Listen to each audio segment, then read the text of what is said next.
I would like to thank the Malad Medical Association for this opportunity. It's indeed so good to see so many doctors here in this venue. I was very impressed by it. Uh, I'll start this talk. Liver transplantation is a relatively recent field of surgery, so the awareness is still not very much prevalent as other fields of surgery. So I would go through in a stepwise manner just the basics of what we do and how we do it, and how does it change and who needs the transplant through my talk. So a brief thing about history, because I think we should all know how it all started. So like with all things, many things in modern medicine, World War II was a major impetus for modern transplantation.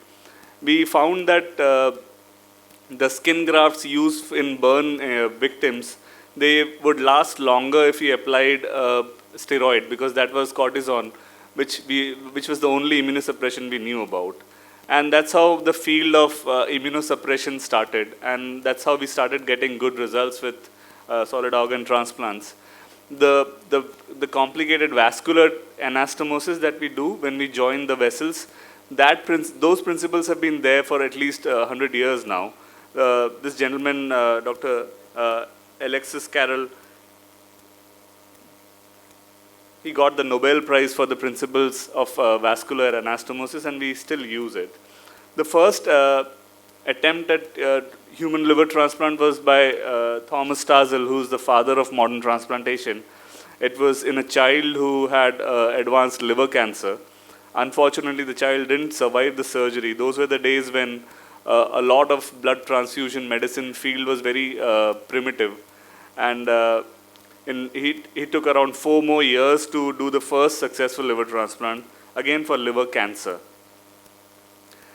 This is just a pictorial of Dr. Alexis Carrel's lab, where he would try and replace the legs, the limbs of the canine, and see if that works. Of course, these limbs won't last; they won't be functional. But it was kind of a proof of a principle about how to go ahead and whether this is possible. The other second was a Russian scientist, Demikov, who would try and implant the head vessels, the neck vessels to the neck vessels of another dog, and see if this is possible to do surgically. These were all surgical experiments through which look quite gruesome, but this is how the field of surgery progressed. And then Professor Murray did the first successful kidney transplant, but that was between identical twins. Again, at that point, we didn't have the immunosuppression that we have today, and the only way possible to have a successful transplant was if you had an identical twin, because that's when you will not need any immunosuppression. For almost a decade, these were the only patients who would undergo successful transplants. And then these are the legends. Dr. Christian Barnard did the first heart transplant in South Africa. He was trained in the United States. Sir Thomas Tazel, he did the first liver transplant. And Sir Roy Khan, he was instrumental in developing the immunosuppression that we use currently. What we do here mostly in India are living donor transplant. That means someone from the family is donating. This was very late. Living donor transplants first started in children in 1989. And in India, we were not very far behind. The first deceased donor transplant or cadaveric transplants and first living donor transplant both were done in 1998. And currently, we do about 1,200 to 1,400 transplants in the whole country every year. So now coming to the basic field of transplant, what is a liver transplant? Basically, it involves replacing a damaged liver with a healthy liver. It can be either a full liver or a partial liver. This is done through surgeries. It involves 2 surgeries, one for the donor where we remove the liver, and the other for the recipient where we place the liver or implant the liver. Liver transplant can be done by either a living donor or a cadaveric donor. Living donor is we use the partial liver. We cannot take the full liver because liver is essential for life. But a living donor can donate, a normal person can donate up to 70% of the liver, and the 30% that liver is left behind can regenerate to its normal size in about 4 to 6 weeks. In fact, liver is the only solid organ with this property, and we make use of this property to save lives.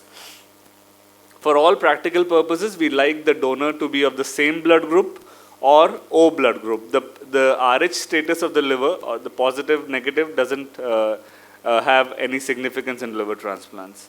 The cadaveric donor, we use a whole liver, and it's at the time of brain death. You read about it in newspapers all the time.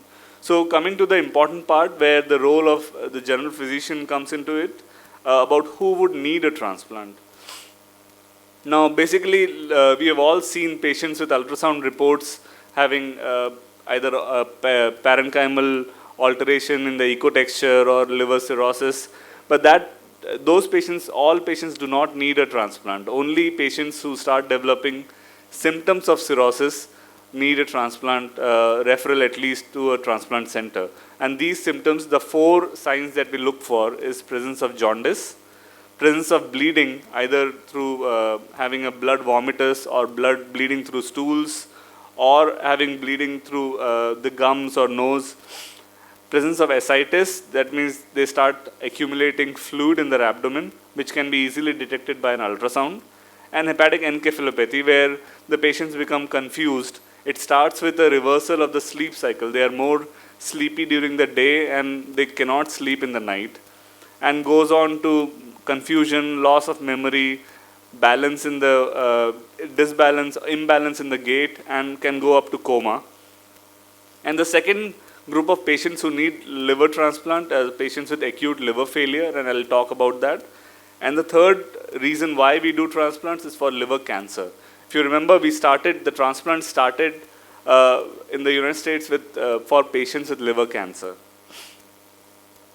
So coming to life after cirrhosis, if someone has just the diagnosis of cirrhosis on an ultrasound and does not have any symptoms, then they do not need to go to a specialist. They can be followed up with about 3 monthly blood tests and look for complications. They should also undergo ultrasounds every 6 months because cirrhosis can lead to liver cancers, and we need to do ultrasounds to check that. So once you start developing complications like these complications that we talked about, the survival can drastically drop from 9 years to 1.6 years. And lastly, there is another syndrome called hepatorenal syndrome, where because of the cirrhosis, your creatinine starts going up, and that's a more serious condition because within 2 weeks to 6 months, there is a high risk of mortality, and these patients need a transplant urgently. Now coming to liver failure, acute liver failure, this is a condition where there is no underlying cirrhosis. The liver functions, they deteriorate very rapidly. The patients become jaundiced and encephalopathic with a very short period of time and needs an urgent referral to transplant centers. Most common cause, we all know that these are hepatitis, viral hepatitis, hepatitis A, especially during the rainy season, hepatitis E and hepatitis B. It can be also due to drugs like normal anti-tubercular drugs or alternate medicines sometimes. And the most common cause, these patients, they develop brain swelling followed by coma. So this develops very rapidly, and here we should not be waiting, and any sign of liver failure, they should be transferred to a center which can do transplants. And lastly, liver transplant for liver cancers. The patients with liver cancer have 2 problems. One is the cancer itself, and second is liver cirrhosis. So a simple surgery will not be enough for them. We need to replace the whole liver, so that there are 2 things. It will take care of both the diseases, and secondly, as we all know, cancer surgery principles are based on removing the whole area where there can be cancers. So it gives a wide possible surgical margin. It can also remove synchronous lesions which may be missed on an ultrasound or a CT scan. And cirrhosis is a tumorigenic environment. If you develop cancer somewhere, you can develop cancer anywhere else on the liver also. So transplant can take care of that problem, and it's the only surgery which a cirrhotic patient will tolerate. So that's why transplants for liver cancers are the standard of care at this point. So look at the pictures, show a liver cancer here, and transplant for a liver cancer can cure the disease with the risk of recurrence less than 5%. Now coming to types of transplants, there are mainly 2 types of transplants. Cadaveric transplants, where the organs are donated after death. We all know about it. The family has to agree, and the patients are counseled, and then we take the whole liver for all practical purposes. For living donor transplant, a part of the liver is taken from a family member. So cadaveric transplant, usually the cirrhotic liver is replaced by a whole liver. When we come to living donor transplant, which is the majority of transplant that we do here in India, a family member agrees to donate the part of the liver. The blood group has to be same, or it can be O blood group. There are newer innovations through which we can do with other blood groups also. I'll come to that later. The age of the donor we accept is 18 to 55 years. As a protocol, we accept only related family members to donate. If the patient is international, then we need a no objection certificate from the embassy. The workup of the donor takes about 4 days and is done in 4 phases. We basically look at general blood tests, including the blood group, and then we do CT scans to look for the presence of fat in the liver. We do another CT scan to look at the liver anatomy, and this is where we use a specialized software to actually plan the surgery, do a virtual surgery before we do the actual surgery. So this requires a specialized software. So these 2 CT scans we like to do in our center because this software is not available at many places. So this is how a CT scan looks like. You can look at the mark in between, which is one of the veins in the liver through which we split the liver. This is like a venous map of the liver. It looks very complex, but it is very helpful for us to plan the surgery. The number on the right hand lower corner is actually the volume of the liver. So for every transplant, we need a particular volume of liver that will be sufficient for the patient. So this software tells us exactly how much the liver volume is going to be. And then we do a virtual cutting of the liver to decide how much volume will then be there and what is the safe limit and stuff like that.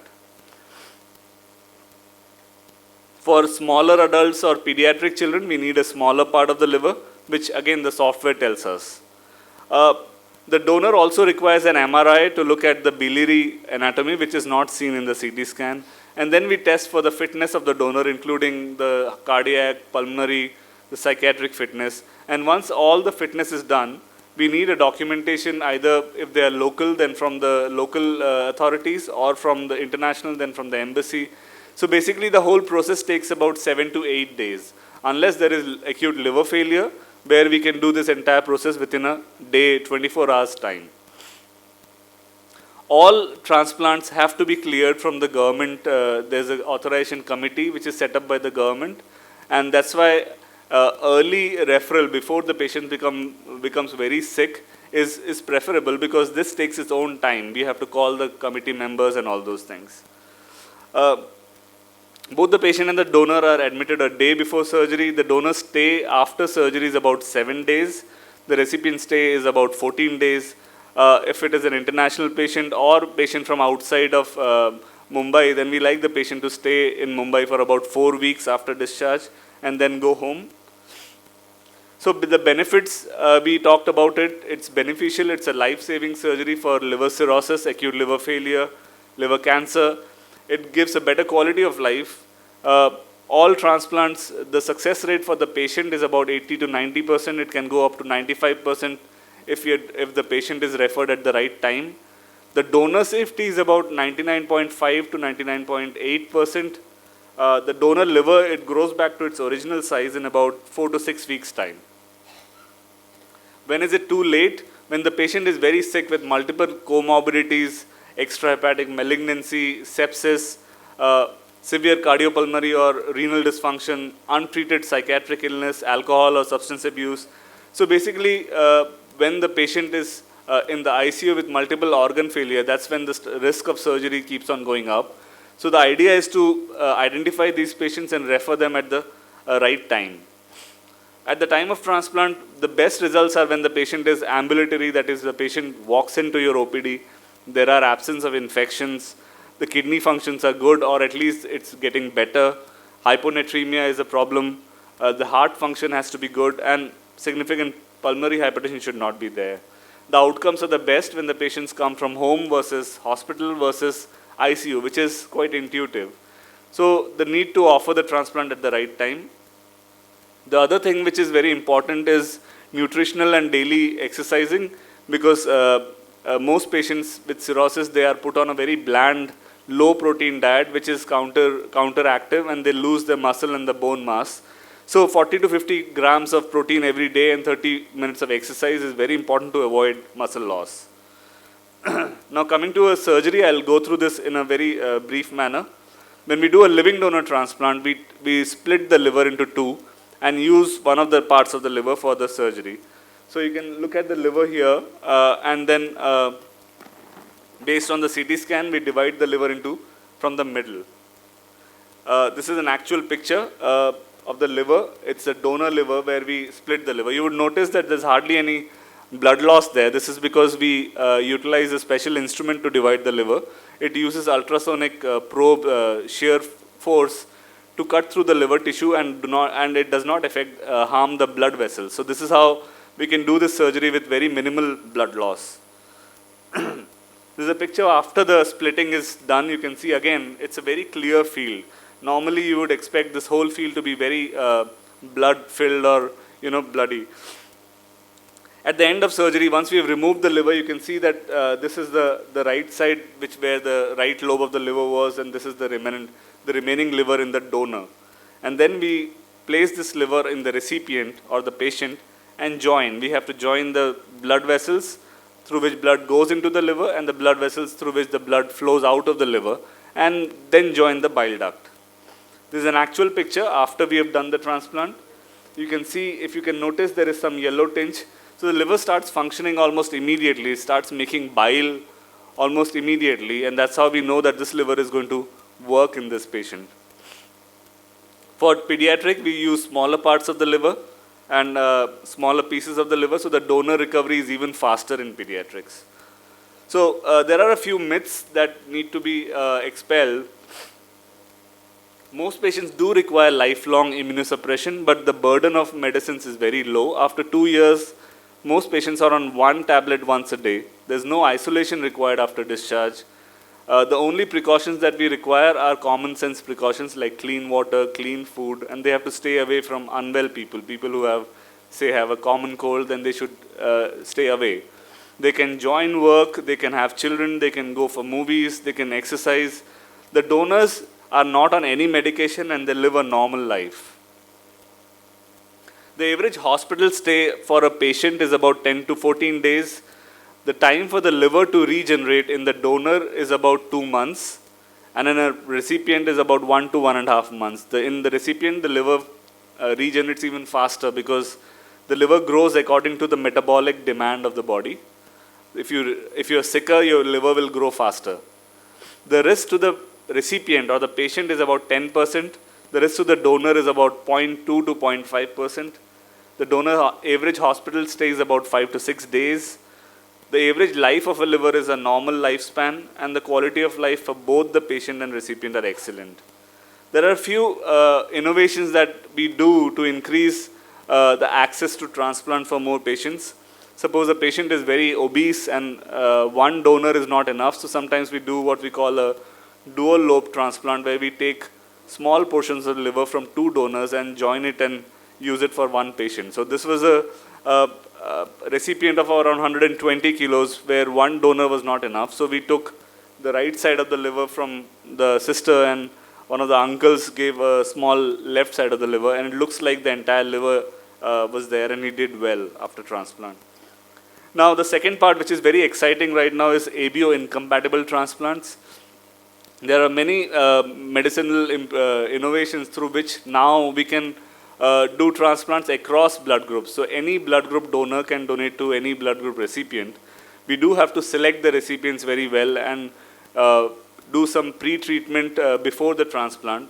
But by using medicines like rituximab or IVIG and plasma exchanges, we can transplant across blood groups, and this is like a game changer in our field of liver transplant, because getting a compatible donor is difficult for many families at any point of time.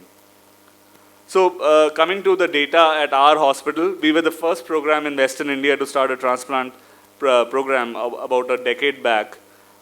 We continue to have a full team of transplant surgeons, transplants hepatologists or physicians, anesthetists, intensivists, transplant nurses. We have state-of-the-art operation theater. Every known innovation or technology available across the world is available with us. Total transplants, we have crossed 300 transplants this year, last year. From the last January from when I joined the hospital, we have done about 95 transplants, of which about 20% were cadaveric transplants and 90% were deceased donor transplants. We've also split liver transplant. That means one cadaver graft for two patients, one child and one adult. We do pediatric transplants from all weights from 6 months to 8 years. We transplant the smallest child by weight in Western India. The success rate is about 90%, which is similar. It's actually more now, which is similar to any other transplant center in the world. The most common cause of mortality or failure of transplant is sepsis, and that's why we urge earlier referral, because before the patient has gone through the entire antibiotic spectrum and starts developing MDR-resistant organisms. We did continue to do transplants across the COVID period, and we had COVID in only one recipient throughout the entire 2 years. There are a few technical markers which tell you about how successful or experienced the team is, which are vascular thrombosis, hepatic artery thrombosis, the main veins that we join, and we've had very low complication rates in all these things. We had no patient where the liver was not accepted by the patient, so this which is known as primary non-function. For donors, we've had no mortality in donors, no reoperations or bile leaks, no surgical site infections. So donors have done exceedingly well in our program. We're also a high volume referral center for hepatopancreatic and biliary surgeries, and we routinely perform complex liver resections for liver cancers, bile duct cancers, and gallbladder cancers, for Whipple's procedure for pancreatic cancer, and then distal pancreatic resections. Our experience with transplants help us in treating these complex cancers where sometimes there is a vessel which is involved, so we can resect out and put a vein graft there. We routinely perform vascular reconstructions for advanced cancers. Now the new thing that we have started recently is the robotic HPB surgery program, where with our experience in liver, biliary and pancreatic surgeries, we've started the liver resections through using a robot and pancreatic resection. The robotic surgery negates some of the disadvantage of conventional laparoscopic surgeries, which has a long learning curve. The instruments are not up to date. Suturing is much more simpler in case of bleeding, which is the main thing in liver surgeries. It's much more simpler to use the instruments through a robot, and the camera is controlled by the surgeon. So we are very excited about this field, and I think this is the future for all liver surgeries, including transplants. It has all the advantages of a laparoscopic surgery, like minimum scars, better pain control, no incision-related complications. And with robot, it's possible to mimic all the steps that we do in an open surgery in a safe manner. So there is no compromise on surgical principles. So we have started the robotic surgeries for liver cancers, gallbladder cancers, and pancreatic cancers. We are a major referral center for all major hepatectomies. We've done more than 150 major liver resections, pancreatic surgery more than 110, which includes Whipple's procedure, distal pancreatectomy, surgery for chronic pancreatitis, biliary strictures, and gallbladder cancers. To come to the end of my talk, I would just summarize with liver transplant is needed for patients with liver cirrhosis, liver failure, and liver cancer. A living donor operation is very safe for the donor, and the donor liver grows back to size in about 6 weeks' time. The success rate for a liver transplant in a carefully selected patients is about 90 to 95%. Robotic surgery is the future of HPB surgeries, and our goal is to perform all liver and pancreatic surgery through a robot so that the patients can benefit from that. Thank you so much for your attention. Thank you, Dr. Somnath, for such a wonderful session. A complex process like liver transplant, you have made it so simple, and you have cleared the myths and doubts which the clinical physicians and general practitioners have in their mind. I now request our chairpersons, Dr. Jayesh and Dr. Patnikar Madam, to kindly felicitate Dr. Somnath.